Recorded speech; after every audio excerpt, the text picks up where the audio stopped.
Hi everybody, and welcome to some bonus content from Miss Noelle.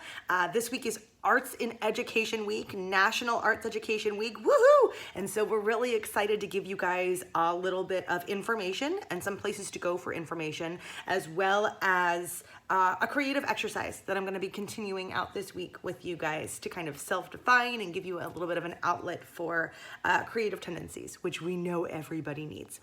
First and foremost, today, go to CreateCAorg and you're going to see a lot of information. This information is good for advocacy use. This information is good for arguing your case to really anybody who might be not against the arts, but maybe not fully sold on the arts in schools. Nobody's against the arts in schools, but you know what I mean. And it's also going to give you 5 years worth of data. As of today, they have rolled out 5 years, the longest arts data project in any state in the US.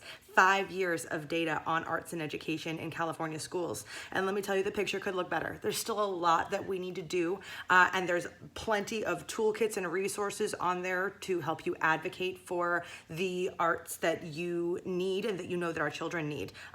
As the arts education consultant at the Merced County Office of Education, I am also going to be looking through that toolkit, making sure I have all of that information right there at my fingertips and continuing to fight for arts in schools. It's what I do best, let me tell you.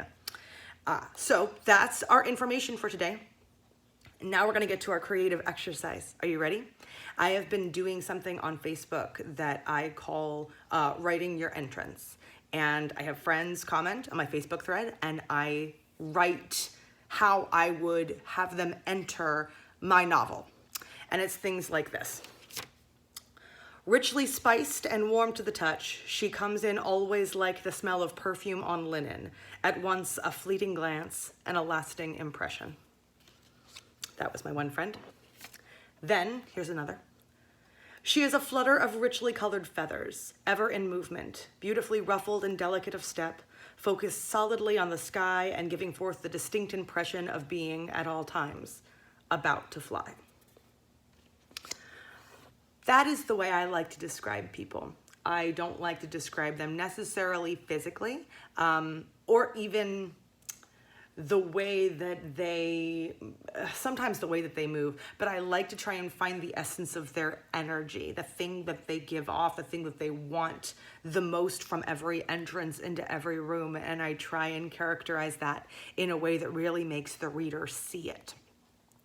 And so my challenge to you involves writing your own entrance. First and foremost, do that with yourself without taking into account your physicality.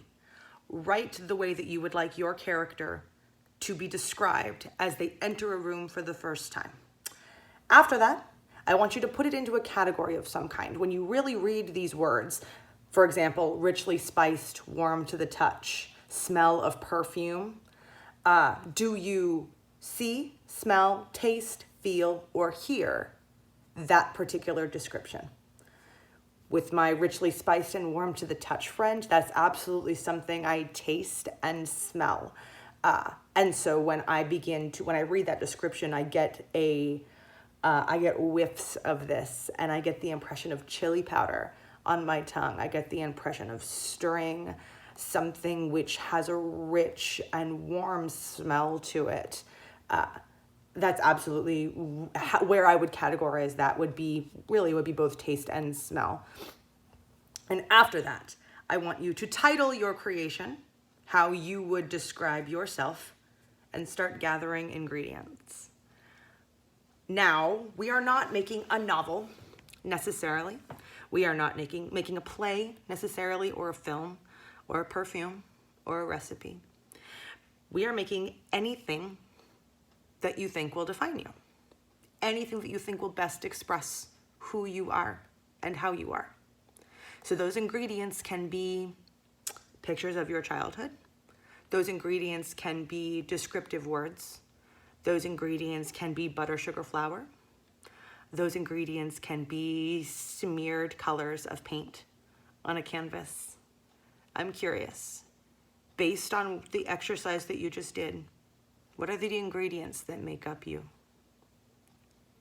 Thank you for joining me for the Monday of Arts Education Week and our first creative exercise. Again, go to CreateCAorg for information on the California Arts Ed Data Project, as well as advocacy toolkits and other great resources. And please visit Miss Noelle Says on Facebook or www.missnoellesays.com in order to follow me there or subscribe right here on YouTube. You can also tweet me at tweetsnoelle or email me at missnoellesays@gmail.com.